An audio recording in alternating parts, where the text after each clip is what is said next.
Greetings, friends, and welcome to another episode of The Mistake Zone, your weekly dose of our lives and the mistakes within them. My name is Jaren Wade. Joining me, as always, one of my best friends in the whole wide world, Matt Alba. Hey, Matt. Yo. How are you doing? I'm doing good. Matt, that's great. We're here another week, and while you're doing good, I'm doing good. Matt, once again, I unfortunately have to come to you this week and say a member of the Mistake Zone is not doing good. Oh, no. Jaren, who's not doing and good? that member is Wallet Coon. Oh, no. Once again. Jaren, that guy got sick again? Matt, our boy Wallet Coon, unfortunately, it took some damage today. Because, Matt, another weekend, another hobby and collectors convention and expo. Oh, no. And Matt, usually the ones we went to last time were in neighboring towns, 45 minutes away or so. Okay. And this time we went to one that was local to us. And it took place, it was only a 10-minute drive, and we got there right when doors open, and, slightly, maybe 10 minutes after doors open. And already, Matt, it was packed. Lots of vendors. What I really do like about this one specifically was it had a lot of different variety, When you usually go, you would think, actually, based on the ones we went in the neighboring towns, those are more heavily skewed toward, sports memorabilia, sports collectibles. And especially the last one was pretty smaller in comparison to the ones we have been to in the past. But this one, good variety, a lot of Pokemon, a lot of Funko Pops, a lot of figures, a lot of sports, and of course, Matt, a fair share of anime and figures, which I was really stoked for. And Matt, I come to you with a haul right now. Okay. And I was actually surprised because, me, Matt, I like the Wise Shores cards. But in terms of, I think, the local, at least this general area and their hobby convention circuit, you don't really find a lot of those cards. But luckily, I found two vendors that had them, and that, when I saw the HoloLive cards, I had to jump on it, man. But I bought some of the some single cards which were the promo cards from, I forget which expo it was, but it was essentially for wishing for a future with you. And that, Matt, I bought 10 cards from 10 different talents, and I got an Anya card, Hachima, Matsuri, Kanata, Watame, Mel. Shout out to Mel. Shout out. Luna, Risu, Ollie, Shion, and those were the 10 that I got. $2 a piece, Matt. Which I thought I was really happy for, because I know when I first saw the wishing for a future with you cards on eBay, I linked you to, I think it was like Muna, Rene, Anya, like all the ID girls essentially, and those were hovering around $7 to $10 each. But then, was really happy for those, and that was one vendor. So we made our rounds. I got to another vendor who ended up being a middleman for PSA grading. So I think that's someone that me and my partner will link up with in the near future just to send some cards to be graded. But Matt, he had a good anime card selection as well. And I was able to get, Matt, in a Yukata Ichika Nakano, that festival card with the gold stamps on it, had to. Paid Matt, I was lucky my partner was here because I was going to pay face value. But because, Matt, you know me, I'm bad at haggling. I'm real bad at haggling. Same. He was also able to throw in a, Matt, this is going to be an older call. He threw me this shiny Chitoge Kirasaki card for $5. And the only reason I picked it up, one, because I do like me some shoge. Mm-hmm. But the other vendor was selling this card for like 35. So I had man. to. I was losing money by not buying this. Mm-hmm. But Mm-hmm. I also had picked up 4 more cards. And Matt, Mm-hmm. you know me. I semi-collect Pokemon. I'm trying to collect, Hololive cards. And basically any of the Wise Schwartz cards from the collabs of, properties, licenses that I typically enjoy. Mm-hmm. But those are more so in the official realm. And apparently, Matt, I learned something new today. Learning experience. Okay. Matt, Uh-huh. we know what dojins are, correct? Yeah. Those are fan-made, self-published sometimes. And I did not know that there's a dojin card set called Waifu, Matt, Pretty good. Uh-huh. where it's a bunch of, Matt, I didn't really look too deep into it, but it was cool just going through the quote-unquote waifu pile and pulling up all these different dojin cards with like different gold stamps on them. They're all shiny. Mm-hmm. And part of me questions the legality of, since this is all in Japanese, I'm hoping the artists are being credit, you know what I mean? Uh-huh. Or if this might be a Redbubble situation where, I'm buying this Persona t-shirt. Store's taken down because that art was stolen. But Matt, the reason I picked it up was because I found some Arknights cards, I found some K-On cards, and they just look nice, Matt. They were only $5 a piece. Picked up a few of them. They looked really nice. So, we were at the event for like 3 hours or so. We made a circle, and when we were leaving, we thought, okay, we'll do one more lap. And we came back to the table with the waifu cards, of course. And, he traded up in the time since we bought our stuff from there, and he got some new Pokemon cards. So, my partner was looking through them.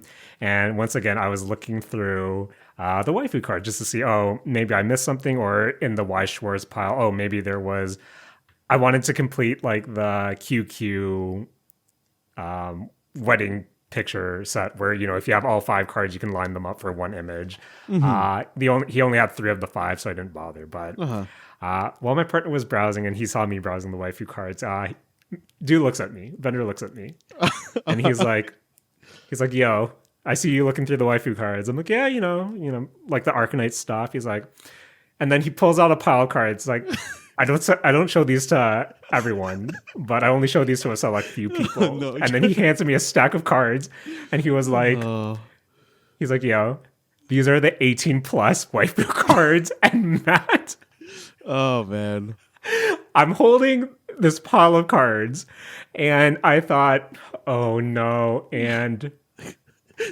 as a courtesy, I thought, thanks, man. So I start looking through them, and Matt, when he said 18 plus, those were 18 plus, where I immediately got red.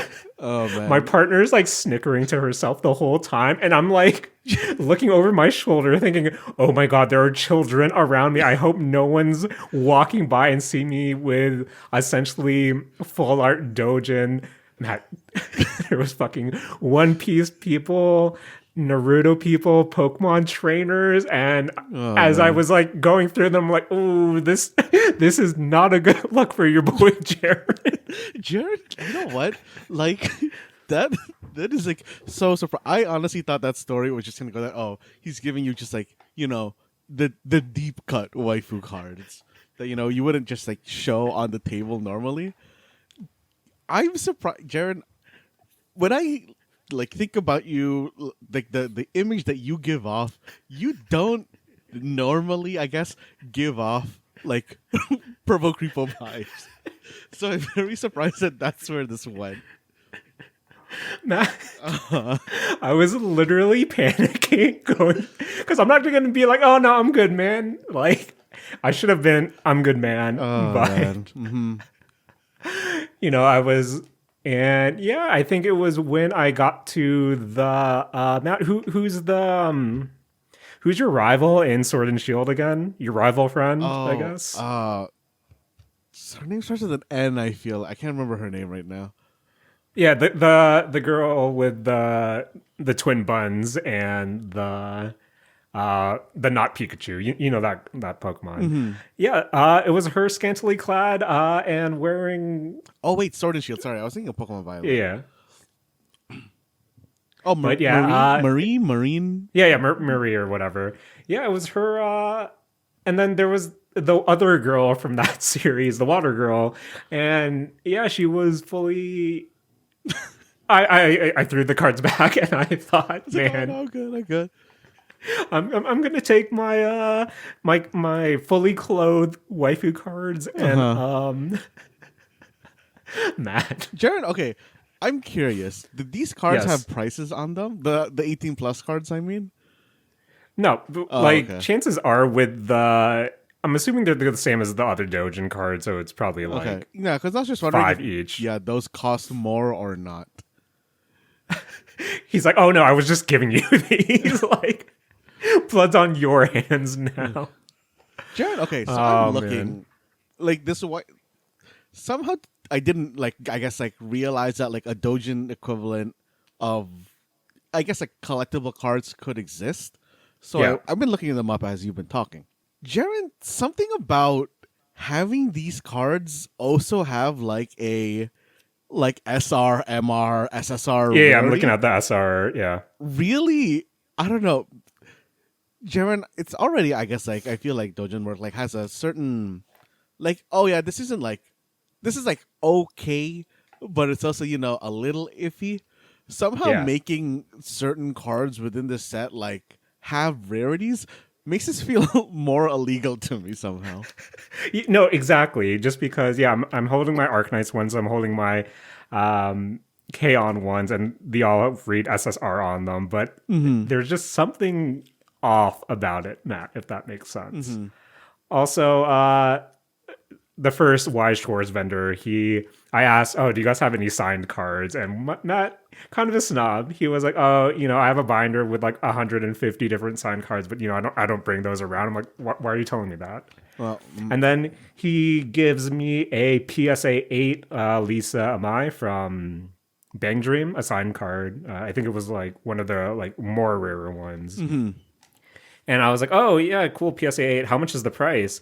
Didn't know the price. He had to, like, me, my partner, and him were, like, all on our phones trying to see what the general going rate was. And then he was like, well, it's PSA 8. I think cards normally like this are 1,200, so I'll give it to you for, like, 750. And I was like, this isn't a 750 card. So, two something at the most is what the closest thing I saw on eBay that recently sold. So I don't know where that price was coming from. But other than that, Matt, another successful con. Apparently I'm a pervert now. So that's add that to the list. And Matt, I had a good time where I know the Toronto Comic Con is coming up. I believe you're flying out that day. So when you come back, I look forward to you telling us about your adventures in Japan. And I also look forward to telling you if someone else at a Comic Con thinks I'm a huge pervert. nice. Hey, Matt. Speaking about newfound identities, I feel like I wouldn't say a new, but as a, let's say regular sparkling beverage connoisseur, I feel like it's time for that, segment of the week where I grab a can and do Jaren's Kira Kira sparkling water review. Matt, I'm back again with another can of the Croix, and this time I'm drinking a sparkling water beverage that's naturally essenced. What the heck, Matt? I should really read these labels first, but Matt, this is black raspberry. Okay. But Matt, so it says black raspberry, but Raz is in red, and it is spelled RAZZ. Nice. So Nice. I don't know, Matt. This is I think the last Croix drink I drank on this show was the key lime, which I was genuinely fond of. But with a black raspberry, I think you're going up against the king right now, which is Bubbly's Mary Berry, Michael Bublé collaboration. Uh-huh. So, Matt, let's Uh-huh. see how LaCroix shapes up with their black raspberry. Mm-hmm.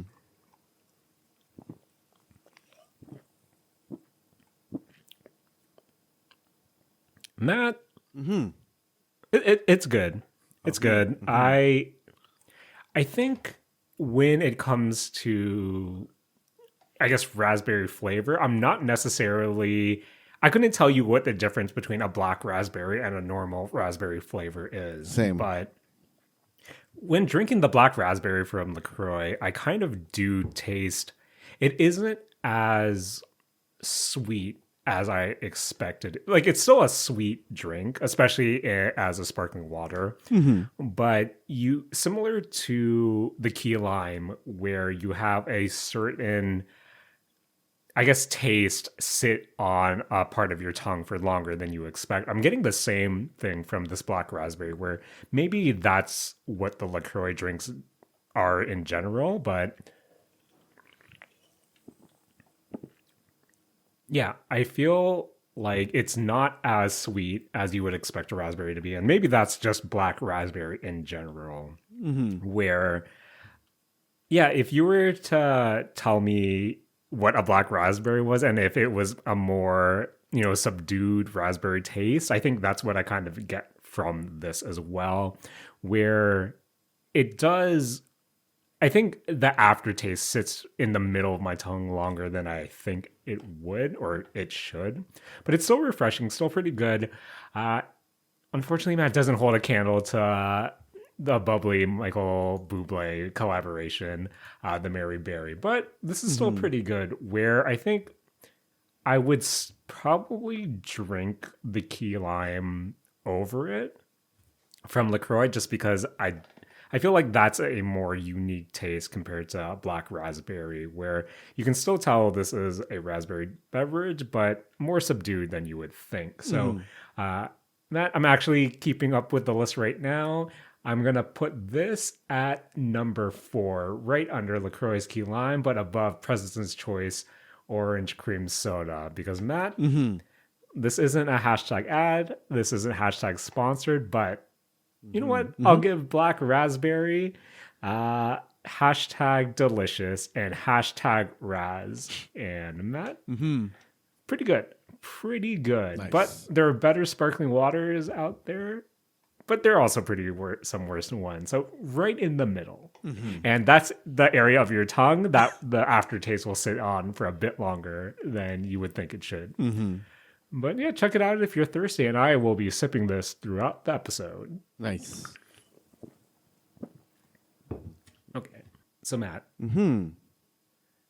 I guess the CEO of Arrowhead and the creative director of Helldivers 2 tweeted earlier today, well, the day of our recording, and he noted that we expect the Helldivers 2 servers to hit 800,000 CCU max capacity in a few hours or this weekend. Mm-hmm. There might be light queues to get in at peak. So, Matt, Mm-hmm. I know last week when you brought Helldivers 2 to the table and you were telling us about, the queue times and how the servers could only, I guess, reliably fit at least 400K concurrent Mm-hmm. at once. Now, a week later, apparently that server capacity has doubled. Just in that front, have you noticed anything? Has that gone into effect? Have queues been a bit lighter since this implementation? I actually haven't noticed a queue in the past few Hmm. days of playing, Okay.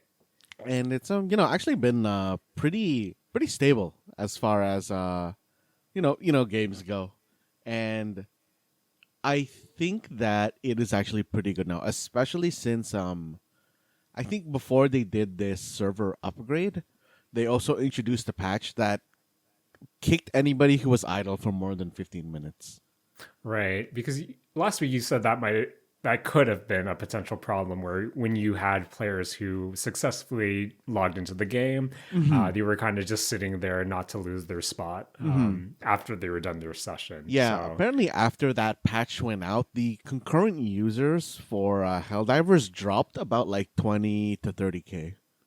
oh, wow, man, that's a lot of people Yeah, trying to abuse the system. yeah. But Honestly, I don't even know if it's like, I feel like, okay, maybe only really like, I don't know, 5 to 10K of those people were abusing it.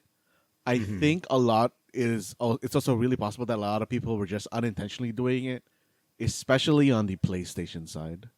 right, because again, speaking about last week, where you noted there was no, at least at the time of recording, real queue system. So chances are someone might have, oh, I'm trying to log in. Maybe I'm just going to leave and do something. And oh, stepped away from their console or their PC a bit longer than expected. And even when they got in, then get eventually kicked. But it seems that Arrowhead is really working on the game right now, trying to get it in a better state, just for more people to kind of come into this world that they've created Yes. and keep up with the demand. So, Matt, I know you went into a deep dive last week, but still got to ask you, week past, you, as you said, new updates have been rolled out, and so just how has your Helldivers 2 adventures been since? And regarding that latest update, did it add anything else that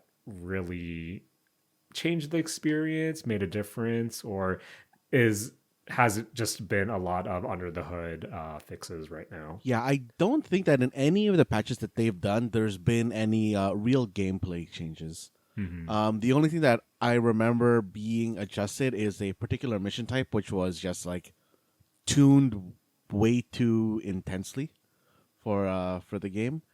But all the fixes so far have just been like server side or like related fixes. Right. Okay, that's fair enough, Matt. So for the most part, like I've basically like in terms of like gameplay progressed to the second hardest difficulty. And I think at this point I'm really, really hoping that their technical fixes are going to be changed soon, because I feel like just I a lot of the weapons, or not weapons, but I guess like a lot of the gear and like stratagems and stuff that you get throughout the game become very iffy towards the later game, just because like they feel undertuned compared to some other stuff within the game. But I think that's like kind of just how any type of game goes. Fair enough, Matt. Fair enough. But regarding how it's nice to see how the game's like playing. But I think what people really want to know, Matt, your adventures, Matt, have you freed freedom yet? Jaren, every mission that you go on, you're taking a step to free the galaxy and introduce democracy to the world. But Okay. Jaren, one thing I like in particular want to talk about with regards to Helldivers, this I guess like session, is how the game changes as the difficulty goes on. And as I play with public groups, you can almost like, I guess like within the first 5 minutes, as you're like kind of going up in difficulty, within those middle difficulties, you really feel whether this group is going to finish or not. Matt, you're reminding me a lot of me playing Payday 2. Matt, how much Payday energy does Helldivers 2 give off? It gives off actually like a very different vibe compared to Payday. Because I think Fair for once as Payday 2 goes on, you either are, going to play quiet or you're going to play loud. And Fair. quiet, I think quiet is always a coin flip. Like it only like takes one mistake to mess that whole thing up, and then you're usually not going to continue the session if you're quiet. Your intended quiet run goes loud. Right. And then for loud, you're just prepping for loud. You can see at the outset how everybody's set up. But for Helldivers, in my experience, as you move further into the game almost feels like it genre shifts from like a horde shooter to a stealth kind of like tactical stealth game. Because when you're playing kind of on the lower difficulties, you can almost always fight your way out of any bad situation, or you can like always just fight your way through any mission. And I feel like at around level, I guess like 4 or 5, depending on I guess the mission type of the 9 different like difficulty levels, that is when your based on the weapons and like tools that you have available, your pace of enemy elimination starts to get outpaced by enemies spawning. And at that point, you have to be a lot more purposeful on which fights you're taking, when you're taking them, and actually having to retreat from a fight becomes important. Okay. Because the game does a very good job of giving you the tools to kind of see what's coming around you. Because it has a very good and interesting and fair radar system, where you have a very basic radar, but through the game you can upgrade it based on what you're bringing into the mission. You can have better radar, or your radar pings more often, or you are less likely to show up on enemies' radar and stuff like that. And it becomes so important to understand how to and like where to take fights, because I don't think that I really noticed enemy patrols until this level. And I don't know if like this is just like super purposeful on their part, but their patrols happen to always like kind of go into a area where there isn't too many like objectives. And just based on how you decide to take this fight, there are critical enemies that you need to remove, where if you don't remove them, they will just keep spawning more and more waves of enemies. And if you aren't paying attention, you can burn like almost a quarter of your mission time in one fight for something that doesn't even have a resource or benefit to you once the fight is done. Mm-hmm. And I don't know, something about like being able to see, hey, you're playing with randoms, you can see that, hey, they're fighting in this field. This field has no strategic value to you whatsoever, and they are not retreating, or they are just getting wiped. You can see the kind of cascade of one person has died. Okay, I need to like back off a bit, revive them. I've backed off enough that we're pushed further away from our objective, and now I have died because now we're down a person, and you just have that kind of domino effect of people dying and then coming back and dying because we're just slowly getting overwhelmed, and you're just wasting a lot of resources. It feels, I don't know, it feels really good once you learn to and begin partying with people that appreciate how Arrowhead has designed the stealth for this particular game. Okay. Not Mm-hmm.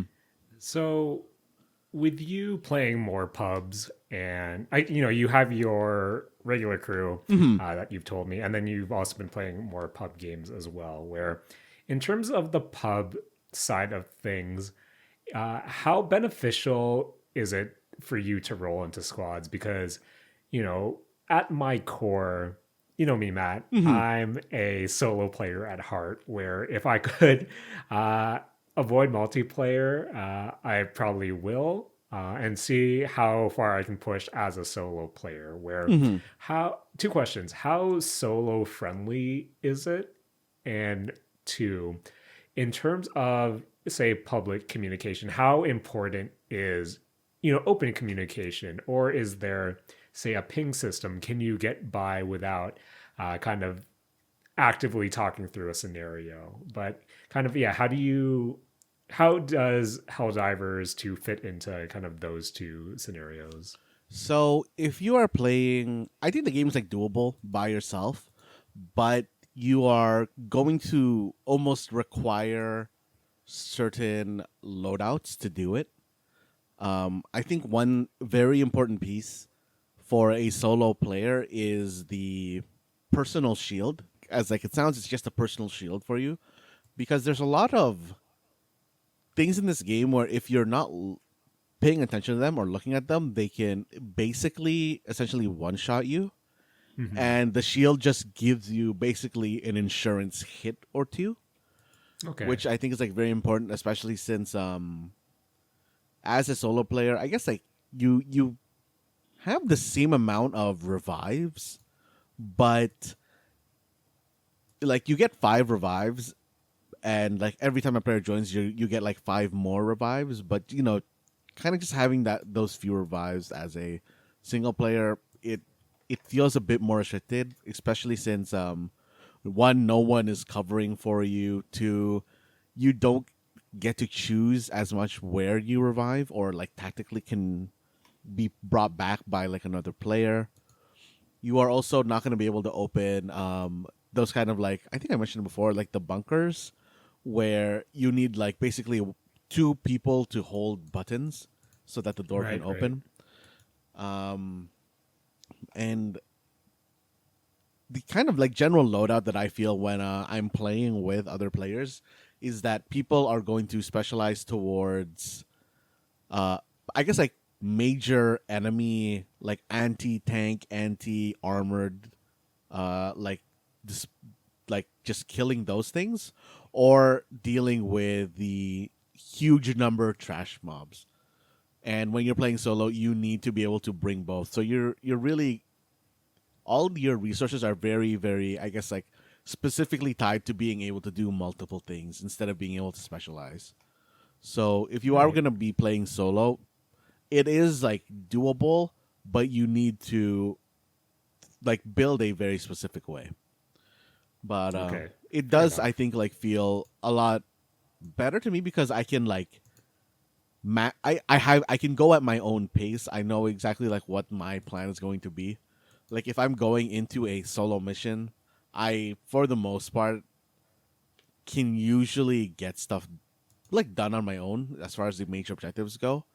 Where going into co-op really helps is being able to get sub objectives done, because it's like, I think, purely just a thing of like time, of people being able to split off into groups and do sub objectives, or not having to worry as much against a horde of enemies. Because from my understanding, when you are going into a difficulty, that difficulty is that difficulty, whether you are playing with one party member, 2 party members, 3 members, or 4 members. So like Oh, okay. that doesn't scale. That is always set to what it is, from my understanding. So with a set difficulty like that, how are you finding that? I guess I'm trying to think where if it's a set difficulty and this encourages multiplayer, Mm-hmm. multiplayer and co-op, Mm-hmm. do you think it's just at its core balance for that multiplayer experience, or do you think that it's, I guess, just fair all around, where even though having more people gives you a lot more options, as you said, with the right loadout, it can be balanced for a single person as well. Yeah, I do think the game is like very much balanced for multiplayer. Hmm. I don't think most people are going to be pushing the hardest difficulties solo. I Right. think that is very much a, I am researching and looking up like ways to do it, instead of whereas in multiplayer it's a lot more, I'm going to bring what I like to play instead of I'm going to bring what's required to play, if that makes All sense. right. Yeah, no, that's fair. Okay.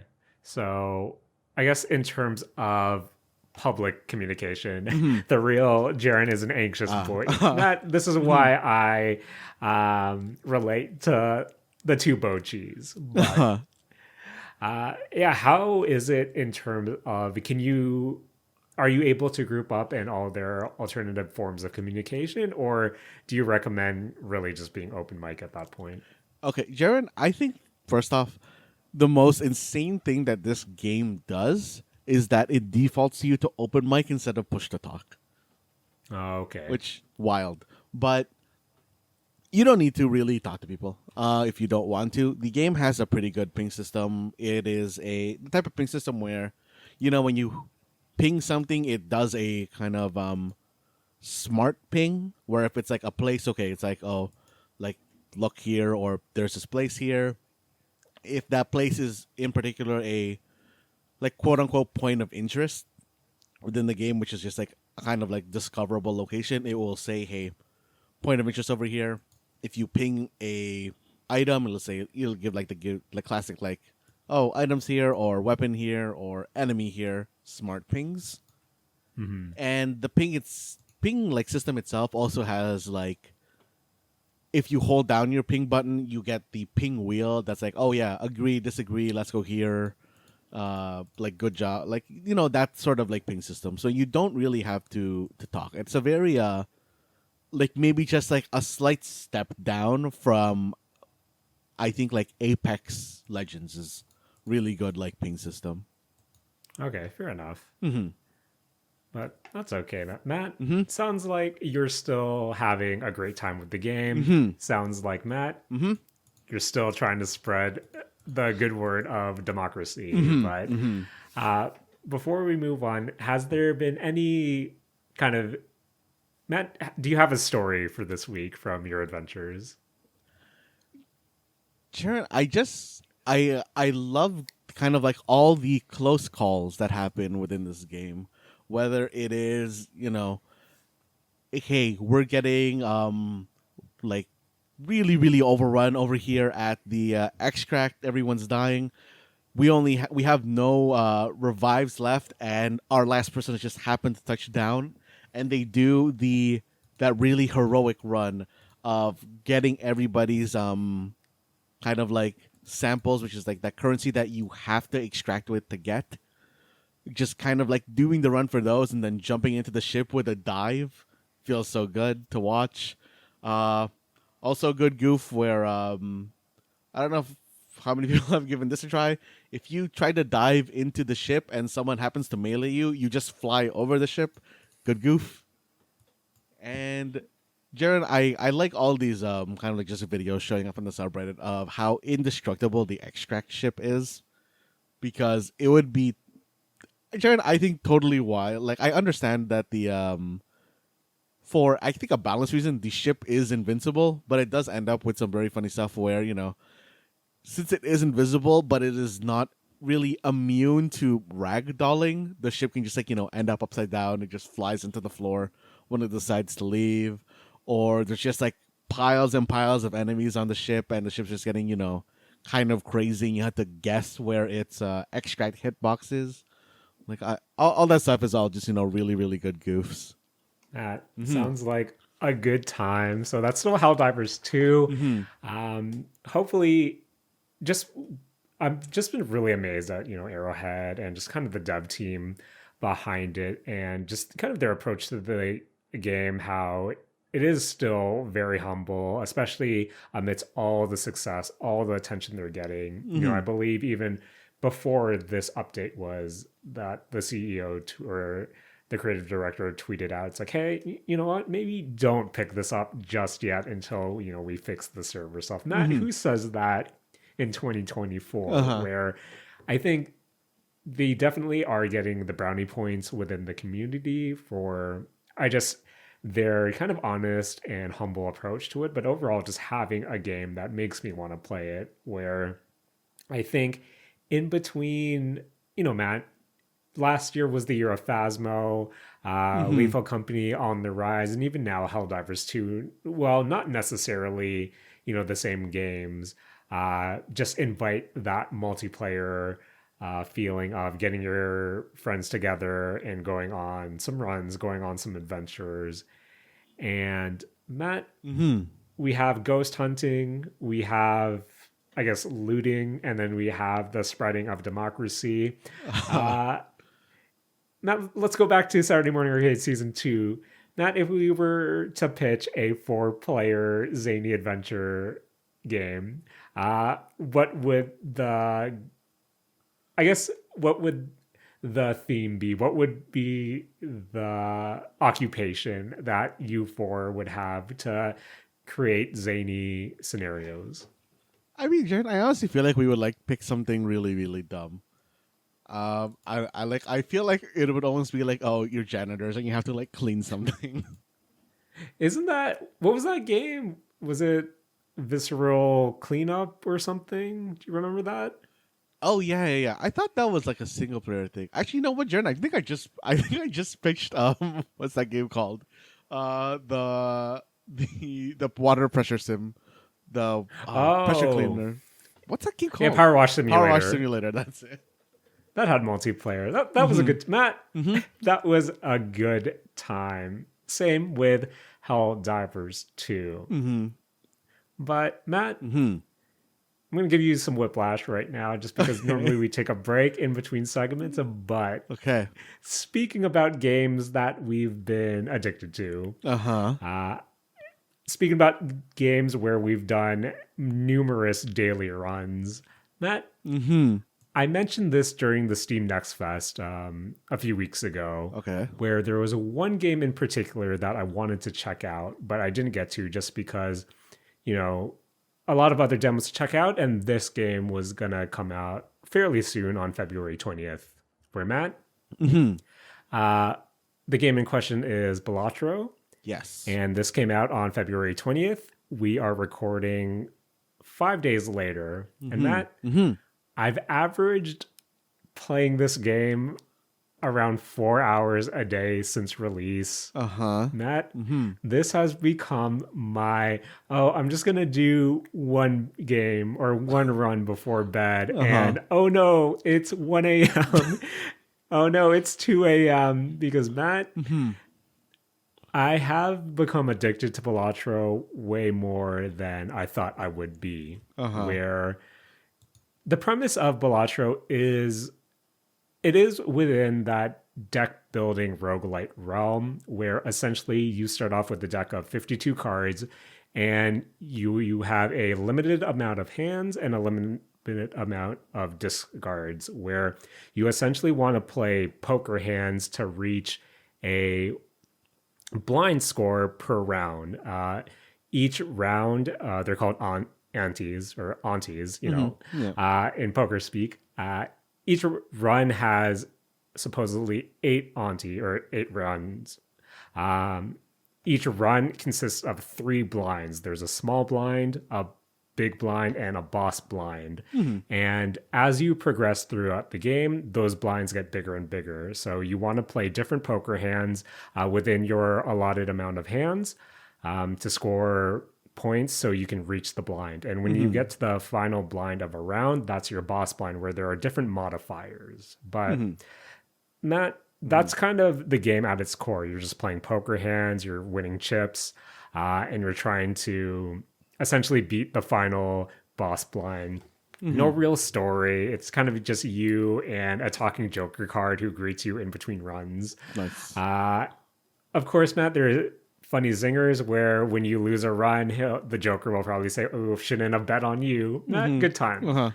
Good times. But with the blinds kind of progressing, as your runs progress, where the first small blind, you just have to score 300 chips. And by the end, your last run might be 100K chips. Okay. And in order to do that, you need to, of course, get different modifiers just because each poker hand is essentially scored with the formula is their chips times the multiplier, where when you play a hand and it successfully scores, the number on your card gets added to your chips. And then it's times by the multiplier based on the hand. So, a flush is a times 4 multiplier. Royal flush might be times 10. A pair might be times 2, and so on and so forth. But in order to actually get the big blinds, you'll need to play the Joker card, where by default you can have up to 5 Joker cards per round, or per hand, I guess. Okay. And these are essentially your kind of the more meta aspect of the game, where in between every blind, you have a chance to buy 2 Jokers and then 2 booster packs, but I can get into those booster packs later. And the Jokers are essentially your hand modifiers, where, for example, I have a game open right now just so I have cards to reference. Like the 5 Jokers I have is, okay, this re-triggers the first played card used in scoring. This one adds 4 multiplier for every heart card I play. This one is called Misprint. It's probably one of my favorite card, and it's just randomly shuffling between different multi levels. Oh, true. And so on and so forth, where I believe there are 150 different Jokers for you to collect, for you to run across. And of course, as you progress through the game, as you complete runs, or as you get achievements or do certain things, you'll unlock more Jokers to add to the pool. And in addition, there are planet cards, which kind of buff up the different hands. So, say for me, I like to play Matt. I'm bad at poker, but so I'll usually try to build towards a specific hand, which is flushes or straights, just because I can easily, mentally see what those hands are. And hopefully I'll get the Joker that makes it so that, when you play a straight or when you play a flush, you only need to play 4 of those cards instead of 5 of those cards. Okay. Or with this, there's another straight Joker that's, hey, when you make a straight, you can omit 1 card in between 2 consecutive numbers. So it can be 2, 3, 5, 6, 7. Or if you have the 4 card, it can be 2, 3, 5, 6, stuff like that. Where it's all about trying to build your deck, your Jokers to synergize with the deck you're doing, picking the planet cards to buff your selected hand. And then you also have tarot cards, which are single card modifiers, where, I can turn, say, 3 of the cards in a hand that they give me to clubs or to hearts, or I want to discard 2 cards from my deck, or I want to add a modifier to one of my cards that when it is scored, it has a 2 times multiplier. So that's kind of where the deck management comes in.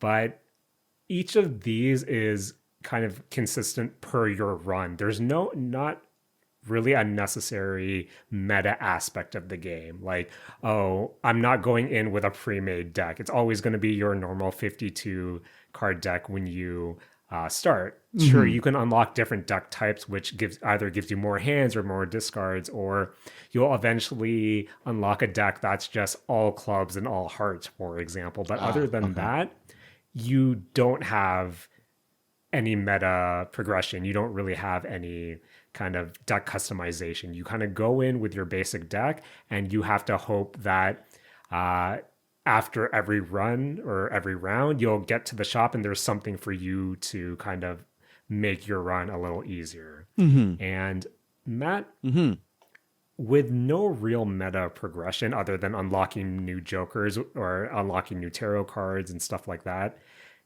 in reality, that kind of just dilutes your potential pool as well, where this game, as addicting as it is kind of hard. Like, so when you first start off, you get shown all the 3 blinds of that current round, where you can choose to skip that blind, and then it will give you a reward. Say, I can either do this round so I can access the shop right after, or if I skip it, it will double my money, or it will give me a booster pack that lets me pick 2 Jokers out of 4 Jokers, or 2 planet cards out of 5 planet cards, stuff like that. Where if you...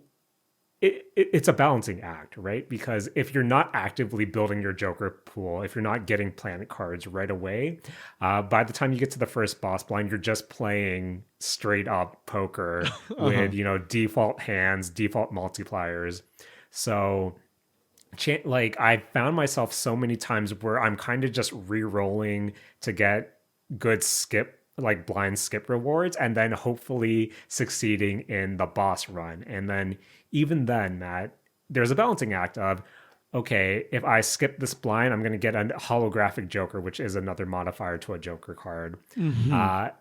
Once I beat the boss blind in the store. But then I'll get to the store. Oh, wait, I don't have enough money to actually get that card. So that was just a wasted run. Damn. Where it's one of those. I got another friend kind of addicted to this game too. And more often than not, Matt, especially when you're kind of later on in a run, sometimes you'll miss the blind score by like a few hundred or a few thousand. And that feels like shit, Matt. And you might not unlock anything from that run, and that's a run wasted, where it's really a difficult game, but at the same time, you only have a limited number of hands, you only have a limited number of discards, where a lot of the times, Matt, you're in a pure poker fashion, you're kind of going all in on your final hand, hoping to see, hey, am I going to hit my blind score? Because I think I kind of appreciate that, say you have a poker hand and it gives you have all these different options. There is no like recommended, button of, oh, maybe you should play this hand. Or if you were to play this, like a straight, you'll get this multiplier, but it doesn't, factor in your jokers. Or if you were to play this pair, you'll only get your base multipliers. So you have to kind of mentally keep track of everything or kind of just go all in. Where Matt, I had a run where the boss blind was basically all your face cards, the king, the queen, the jack, they're drawn face down. And for me, Matt, I built a deck that's straight based where, I got to my final hand. I had no discards left. I needed 35K to win the round. Matt, I look at my hand. I have 3 face down cards, a 10 and an 8. Oh. I also have the Joker that lets me skip one consecutive number in a straight. Played the 3 face down cards, played the 10, played the 8, the revealed king, queen, jack. Matt got nice. my 37K, won the round, and I slapped my desk really hard where it puts you in so many of these all-in moments that it's exhilarating. It's pretty wild. But at the same time, Matt, maybe I just don't get the strategic element of the game. And what I mean by that is I feel like more times than not for me, I find myself staring at a losing battle because for every time you have that successful final hand, I'm pretty sure you're losing, like, for me at least, 7 games, 8 games, 9 games. Like, you'll find yourselves in situations where you just know that you won't be able to complete a full run. You might not have, because you don't have good Joker synergy, you might not have a lot of planets to buff your hands. You barely have any money, so you can't compile interest at the end of a round, where if you have at least for every $5 increments at the end of a round, you'll get $1. So it's a balancing act of, do I save money for certain upgrades or do I buy something that will benefit me in the now? Where, again, even in the beginning of the game, if you skip the first 2 blinds, as I said before, for all the bonuses, that it's still a toss-up where even if you pass the boss run, you might not have enough money to even claim your bonus reward, where I think that's where I'm at odds with the game, where if I just had one more hand, Matt, if I just was able to re-roll the boss blind, there are ways for you to get like re-roll boss blinds, but those are kind of random as well, where if you just had more of these meta aspects, they would make such a difference between having a successful run or flushing the last 20, 30 minutes down the drain. But again, I'm not sure if the meta, like that sort of meta progression where, okay, I'm just going to save up enough money so I can buy 1 extra hand or I can buy a revive or stuff like that. I'm not sure if that just makes the game easier or not, where as unfair as this game seems at points, I think that's Mm-hmm. what makes it oddly fair in a way. Mm. But I digress. Where I think another issue that I have is it might be a skill issue, but Uh-huh. as I said, at the end of each run or round is a boss blind. And some of those boss modifiers, Matt, like are complete, they're just broken in my opinion, where there's something called like, so say the scale with depending on where you are in your run, right? Mm-hmm. Where if you have something like a big blind, which makes your, I mean, yeah, you're a giant blind, I guess. It makes your final score a lot bigger. Where if you get in the middle round, it's kind of easier. But if you get it like as the final boss blind, you're looking at like a $400 K point scale or score, which Matt is really harder to get than Mm-hmm. you would think it is. Mm-hmm. Or there's something like you have some blinds that are like, oh, you can only play one hand this round. Or I think one of the worst ones, That's actually Matt, wild. is Uh-huh. all cards drawn are face down. Or Matt, All cards face I down seems like a wild way to have to play this game. yeah. And there's something called, I think it's the arm where, so you know how you can level up your hands, right? Uh-huh. Um, I believe with the arm, every time you play that hand, it will de-level that card. And it's not for that round. It will carry on, afterwards where you could build up, say, my flush deck.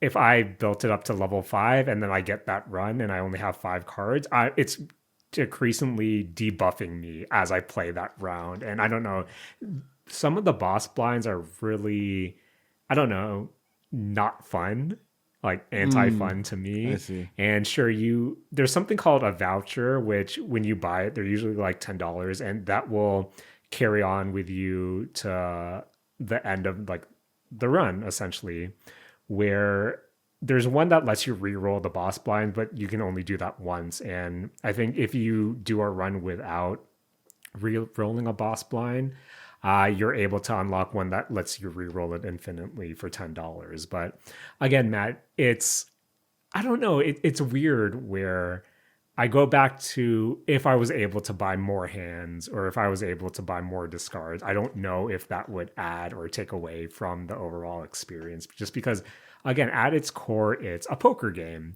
and you kind of have to give it to luck in some respects. But Mm-hmm. other than that, Matt, Mm-hmm. I'm having a lot of fun with it. It's oddly addicting.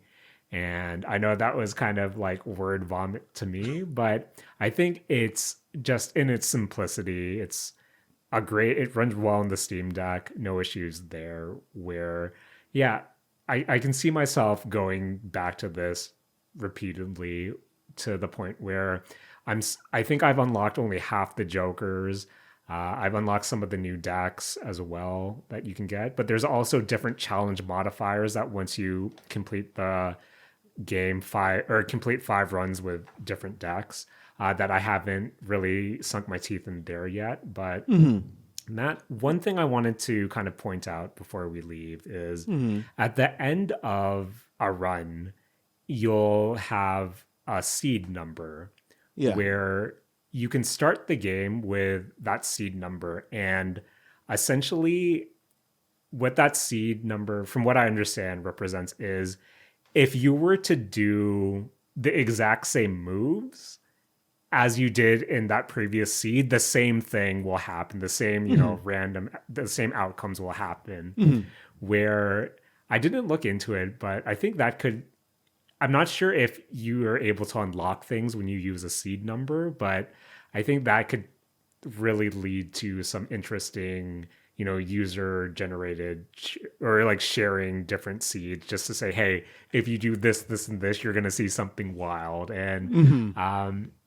I guess, how do you feel about like a seed system like that in kind of a roguelike game like Balatro? A seed system like that seems interesting in some respects with regard to, a seed being able to just like not limit randomness, but like repeat randomness. Mm-hmm. Like, because I know that seed systems are usually used to be like, hey, you want to compete with your friend on a, like, I guess, in an exact, I guess, environment where nothing is too different. It's like, oh yeah, just run this exact same seed. Right. And like they'll have the kind of everything happen to them that could also happen to you within that seed. I think it's like very interesting that you can even like, I mean, like, I guess like picking the seed is just kind of a normal thing when the seeds are available, but if there are things to unlock, the seed system seems kind of interesting. I would be surprised if you could unlock things through like that like seed, like pickable seed mode, because then you could legitimately write an actual like walkthrough on how to Right. unlock certain things. I don't think it. I know there's a note whenever you enter a seed that I think you don't unlock anything, but I'm not like completely sure. Ah, To I be see. I honest. see. That makes a lot of sense. Yeah. Where I think once I've kind of unlocked like a majority of the game, I might start looking to see just to see, hey, maybe there is some sort of secret that I'm missing or whatever. But yeah, other than that, Matt, I think it's a relatively cheap game. I think it's somewhere between $15 to $20 Canadian. And again, close to 20 hours this week alone, and I'm having a lot of fun. I do recommend Balatro if you want to scratch that, semi deck building roguelite ish itch, but just be forewarned, it's a difficult game, but maybe if you're more big brain than me, you'll find it a bit easier. But other than that, really good time. Do recommend. It's a good game, Matt. It's a good game. Jared, this game sounds too hard for me, and I don't know. Something about poker has always been intimidating. I don't know. I had a lot of fun. I'm having a lot of fun with it. I mean, Jared, I guess like speaking about new games that we've been playing, I went through the Unicorn Overlord demo that dropped last week. Matt, it might be my old man brain, but I know we've talked about this game before, but I cannot tell you anything about this game. So please, Matt, how are the Unicorn Overlords? Jaren, Unicorn Overlord is, I think, legitimately one of the prettiest games I've ever played. Oh, Matt, high praise. You've seen a lot of games. The art style in this game, the way that they decided to animate it, the way they decided to like, kind of just like apply lighting throughout the game, and just like everything about it looks so good, Jared. Like, I honestly hate that it's limited or that there's like no PC release, because I feel like I would really want to play this. Is it Nintendo only? Really? No, it's like consoles only. Oh, It's like Nintendo, PlayStation, and like it's gonna be like releasing on the like big three consoles. Okay, fair enough. And Jaren, this is an Atlas game as well. So it is a kind of a lot of, basically, in essence, a visual novel with gameplay elements. And during the gameplay for this game is really, really weird. Because, Jaren, this is sort of a RTS and sort of an auto battler. And that's a weird combination. Matt, did we make this back in season 2? Yeah, maybe, Jaren, maybe. But Jaren, I went into this game thinking that it was a not a tactics game, but like a sort of like turn-based kind of like fighter, kind of similar to like something like Etrian Odyssey or like Darkest Dungeon or something like that. So first off, that like threw me when I played it. But the game itself is very interesting because the battle system for this game revolves around you kind of deploying platoons of units, and these units are all kind of like characters that show up in the game. During this game, even within the demo, has a lot of characters, and there's a lot of political stuff going on. And I think maybe just because it was a demo, I kind of a little bit checked out of the story, and like wasn't like really paying attention too much to the characters. But there are some characters that like are on your side for a while, then they become an enemy, and then they come back to your side, and I was like, oh, That's the story. I mean, this guy like keeps switching around, but it is like a very very tactics based because the game itself is like broken into, or the battle system I guess is broken into two components. The first is the like basically RTS with pause type system, which is where you kind of like have buildings or like locations where you can deploy your units from, and you're trying to take locations and defeat enemy units that are also on this kind of map with you. Jaren, I think that this is why I so wish that this game was on PC. Okay. Because for this portion of the game, I absolutely hate how it controls. Oh no. Because, like I said, this is like kind of a pseudo RTS. You are basically just kind of like, your control is basically a cursor that just moves around the battlefield. And just personally for me, I don't like how it feels. Because you're almost moving the cursor around in the same way that I would expect you to move a mouse around, but having to do it with a cursor just, I think, feels really bad. Okay. Because you are kind of like, oh, okay, selecting this unit, I want it to go there. I'm going to multi-select all these units. I want them to go like to this place. And the like actual gameplay for its portion on this portion is, or on this section of the battle system is like very, very RTS. Like you're deploying units, you're sending them to like this part to have them fight somewhere, sending these units to go fight somewhere. Some units are faster, some units are slower. The battle system itself does kind of support the kind of like, hey, these unit types are strong against this unit type, and the units themselves are platoons of your units, which is where a lot of the kind of tacticking takes place. Because, like I said, Jaren, the other half of this battle system is that it is an auto battler. So the way that it works is that when your platoon of units touches another platoon of enemy units, you go into the auto battle mode. And the way the auto battle mode is set up is that your platoon is comprised of at most 6 units, and they're like arranged on a 3x2 grid, where like one set of 3 is the front line and one set of 3 is the back line. And then you're going to be fighting a similar enemy composition of, a 3-person front line, or an up to 3-person front line and an up to 3-person back line. And prior to, you getting into battle, or even within battle itself, you can do stuff like set up tactics for anybody within the platoon. And Jaren, if you are someone who, likes being able to set up, I guess, strategy and watching the units play it out, this is 100% a game that you want to grab. Because the kind of like granularness of the tactics feels, I think, like kind of like very interesting. Because you kind of do things like, oh, okay, these are all the, for example, abilities that the unit has. Like whether it's like one person, a single target attack, an AoE attack, a buff, a debuff, a heal, like any of those things. You kind of like set those things up with a priority. And then you can be like, okay, like I always want to be using my buff ability as my highest priority move, but my condition to use it is start of battle. So you always want to, open at the start of the battle with your big buff. And, there's stuff like, oh, I can set my condition to when an ally on the front line is attacked, I want to defend them before they get hit.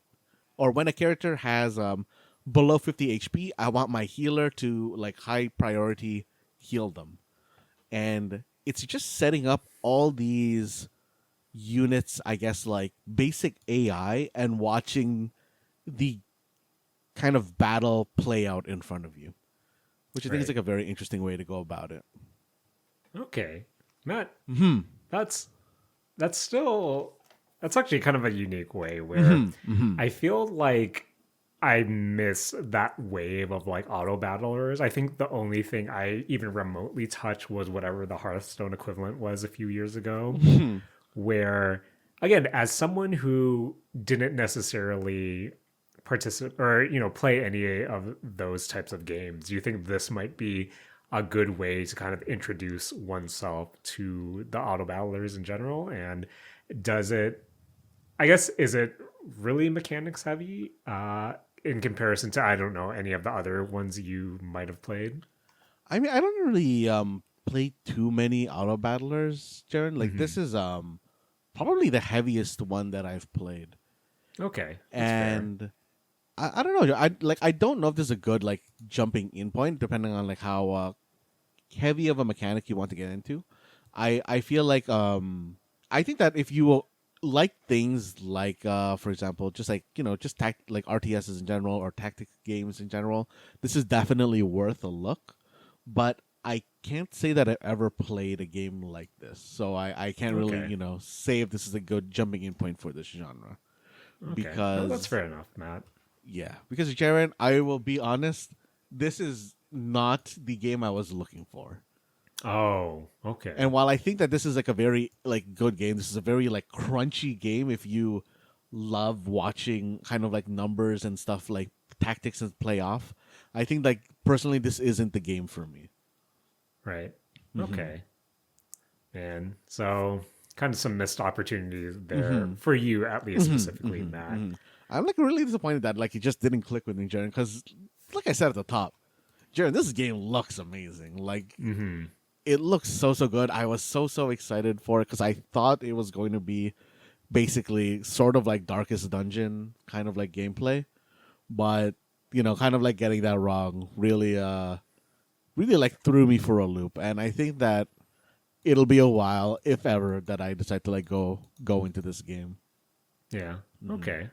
That's fair, Matt. That's fair. But Matt, I'm pretty sure this game made an appearance during the Nintendo Partner Direct last week. So, were there any games that were shown there that might be more so, down your alley?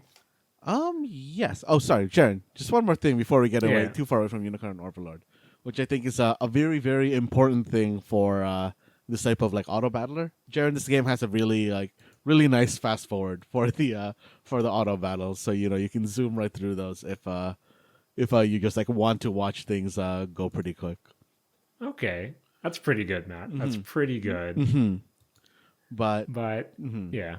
Jaren, going back to the direct partner showcase, I think for me, one of the things that really stole the show for me is that Fantasy Life I, the girl who steals time, finally got a release date. Matt, you were looking forward to this bad boy. So Matt, in terms of the trailer and the release date, was it able to kind of, whet your appetite? Yes, Jaren, the trailer was basically exactly what I expected it to be. I don't really think it showed anything new compared to its, I guess, announcement trailer. Like the game does look almost exactly like the 3DS version of the game, maybe just like slightly more polished. But Jaren, that release date of October 10th is far farther than I thought it was going to be. Matt, when that release date finally came around, how are you feeling? Jared, I was kind of disappointed. Jared was supposed to come out in 2023, so I thought, oh, at latest, I'll have it by summer. But 10/10 is a good date for That's a good date. good goof date, yeah. But 10/10 is going to be date. good. I hope this doesn't get pushed to 2025.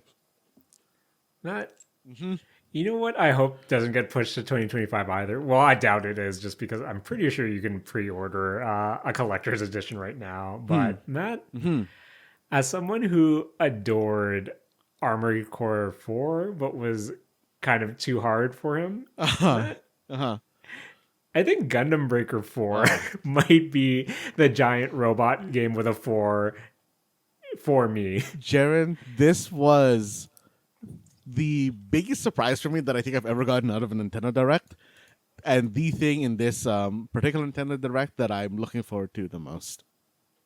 Oh man, Matt, Because it looked fun, and I know you linked me the collector's edition. oh man, Uh, Jaren, this collector's edition, if you're buying like a physical copy, is going to be coming with a Gundam model of, I think it's like some iteration of the Strike, and the color palette on this thing, Jaren, is so obnoxious, and I want it so badly.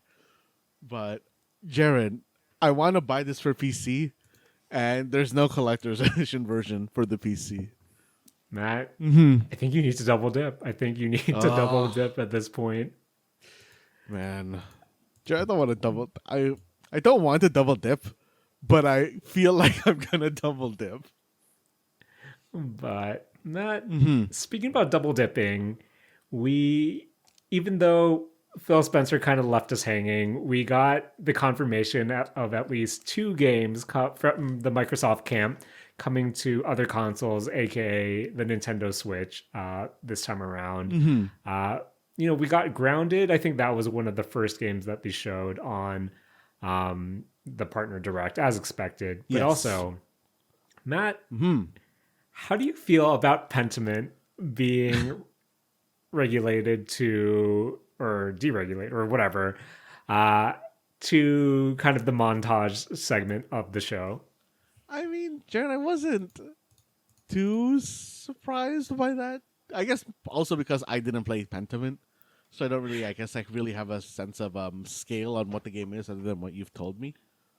Matt, I was one of those people who adored Pentiment and was, not necessarily breaking out the pitchforks, but going, hey, this should be a bigger deal than what Nintendo's presenting it as. And that, the reception to people like me online was not too favorable. So maybe this is my problem than how Pentiment is perceived problem. I mean, I like that they shadow dropped it for like basically a releases tomorrow on the show. Yeah. Or direct. Matt, I appreciate a good releases in the relatively near future, which I appreciate. Matt, you know what I also appreciate? Atlas re-releasing games with a option to play as a female protagonist. Hence, Shin Megami Tensei 5 Vengeance. Matt, I have a unopened Shin Megami Tensei 5 for the Switch on my shelf right now. Man. If you can see the amount of egg on my face. It's next to the egg on my face of me paying $200 for 2 copies of Diablo 4. And that does not feel good, but might double dip Man. in this case. But Matt, anything else from the? Sorry. Does this Matt. count as double dipping? I think this is just buying 2 different dips, right? You haven't opened the first dip. Fair enough, Matt. Fair enough, Matt. Going back full circle. Matt, I think between me, my partner, and you, I think we have enough unopened things that we could probably set up a booth at a collector's expo and probably at least break even. Yeah.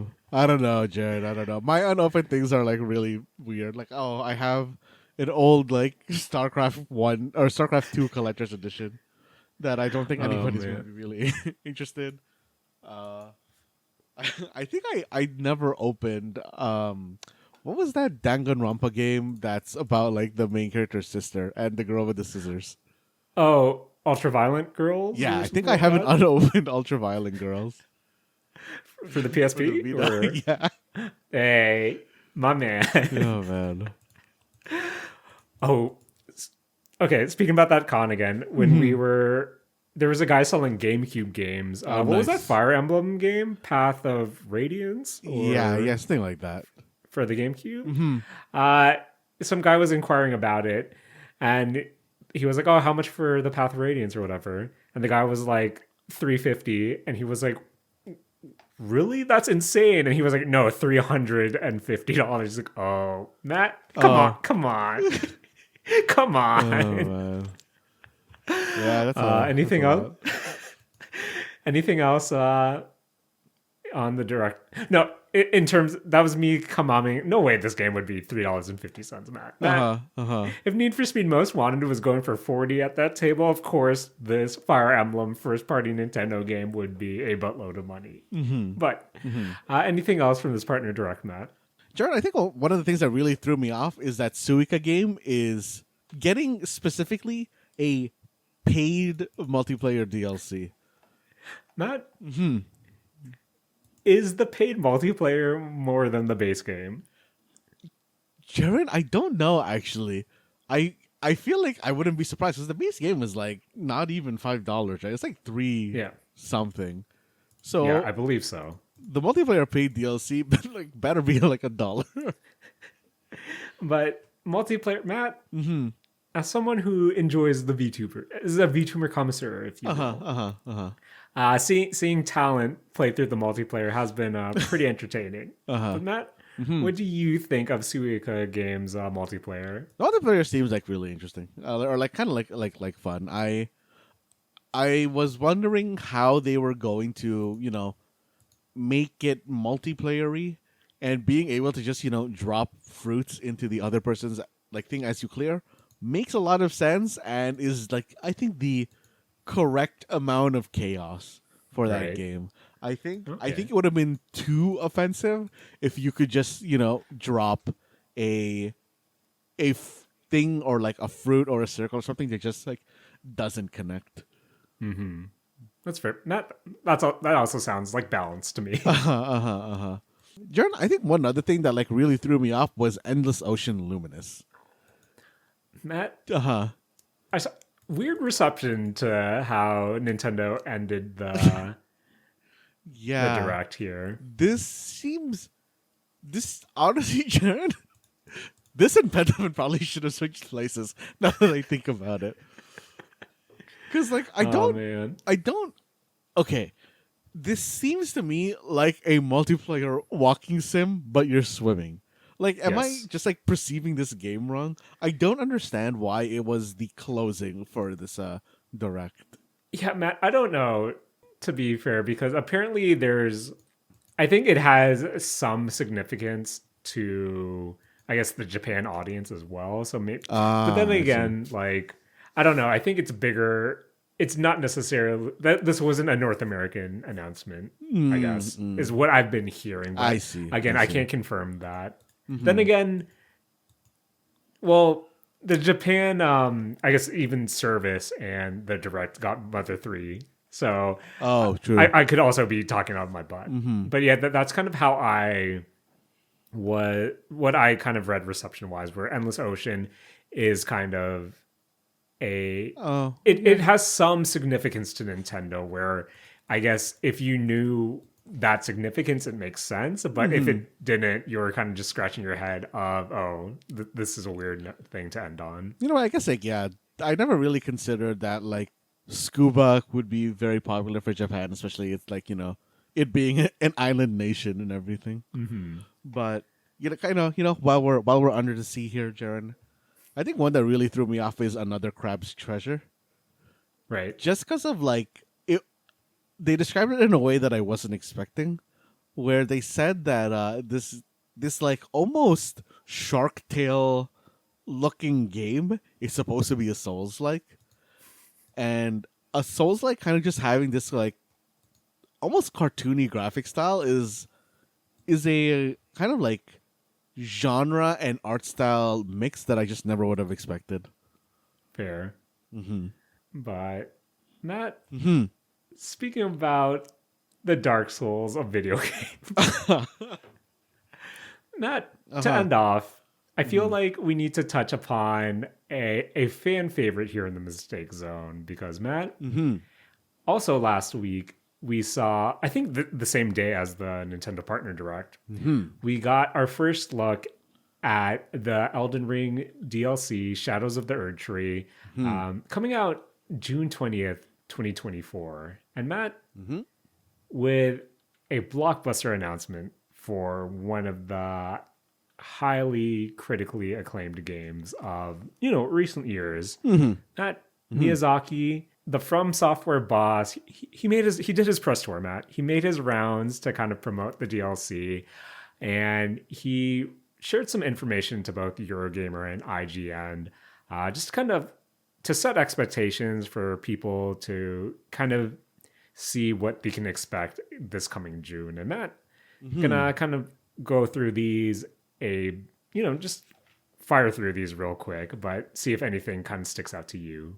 Matt, Miyazaki told Eurogamer that this is the biggest expansion the company has ever worked on. Makes sense. He also confirmed to IGN that it takes place on an entirely separate, physically separate map, so it will involve a warp to get there of sorts. And he also notes that the DLC Shadows of the Erdtree is based on one part of the original mythos that George R.R. Martin penned for them. It's not a brand new mythos that he's written specifically for Shadows of the Erdtree. He has not created something new which informed the design of the DLC. It's simply another part of the original story that we thought fit to tell as a new expansion. Matt, again, going on the kind of conception that George R.R. Martin worked more on this game than he actually did, but Matt, I'm still excited for more Elden Ring, especially since Miyazaki also noted that it takes place in a brand new area of a brand new map, which includes a similar structure to the original game. You'll have your field areas, legacy dungeons, and other dungeons of varying scale. In terms of pure surface area, you could think of something larger even than Limgrave in the base game. He said that this time we wanted to go more in depth and bring denser and richer level design, which brings these types of layouts together more seamlessly. Again, referring to the open fields and still the legacy dungeons. There, of course, will be large open areas. There will, of course, be legacy dungeons, but we've also experimented with something a little more in between these as well to bring a more diverse gameplay experience. Further, there will be over 10 new boss fights, plus plenty of new weapons, equipment, and skills to find, and 8 new weapon categories have been added to account for new weapon types. And I think during the trailer, not only did we see a lot of the bosses, we got to see where the story kind of bases around. We got to see the big cocoon with the hand pointing up, coming out. Matt, we got to see some new weapons. We saw someone doing a Street Fighter combo, which I was really impressed by. But Miyazaki also kind of confirmed that there's going to be some challenging boss fights. So again, June 20th, a lot of information out there, a lot of interviews out there for those who are interested. But Matt, as someone who who said that, depending on when this DLC release, you most likely wouldn't, go back to it. Have your thoughts changed since then? Or is this something that may not be for you, just considering how much time has passed? Jaren, seeing this DLC gives me that feeling of, I want to go play through Elden Ring again. Right. That kind of news, I didn't know that there was fully new weapon, I guess, types coming to the game. Yeah. Is making me curious because I don't know, maybe if one of those is very interesting to me, maybe that is also going to be another driving force to make me want to play this game again. Fair. But I think I'll start a new Elden Ring game or a run through because I honestly don't think I can jump back into the one that I played and confidently go into Shadow of the Erdtree based on that. Where I think when the trailer dropped and I was super hyped for it, I think I told myself that come, let's say May, I'm going to take my save file because honestly, Matt, I don't want to play this game in New Game Plus or the DLC in New Game Plus, where I'm going to take the save file, put it off in another folder or copy it into another folder and then do a New Game Plus just to get myself reacquainted with the game, with the mechanics, maybe try some other builds. And then once the DLC comes, hopefully I'll finish it. If not, once the DLC comes around, load back up that previous save and see if I can continue off my adventures. But yeah, man, I bought into the hype train. I'm really excited, and I'm probably most likely going to go back to Elden Ring in May at the very least. Because man, I'm ready to go back and I want to see what the new stuff is. But really excited. And Matt, really excited for another beefy episode. A bit more unhinged, a bit more rambling on my part, but still good times with my pal. And Matt, gotta thank you as always for joining me this week and editing the podcast. Yeah, Jaren, thanks. And, I got to thank you for, as always, hosting this fine podcast that we've been doing for, I think, way too long. Thanks, man. And Matt, gotta do it for our friends out there. How's the Japan trip planning going along, Matt? Oh man, Jaren, I bought a raincoat, I bought a power converter, and I don't know, Jaren, when you are getting ready to kind of I guess like go on a trip, how oft or how early do you stop wearing the clothes that you want to bring? Oh, honestly, I think before a vacation, I think a week. I try to start packing at least maybe 5 to 4 days prior, and essentially, we'll do laundry and then start packing. So I think that 5 to 4 days where got to do your laundry first, Matt. And Matt, honestly, at least for Japan last year, I bought outfits specifically for Japan. Nice. But yeah. Oh man. But yeah, what's up, Matt? What's up? Jaren, I'm like very lazy when it comes to like doing laundry.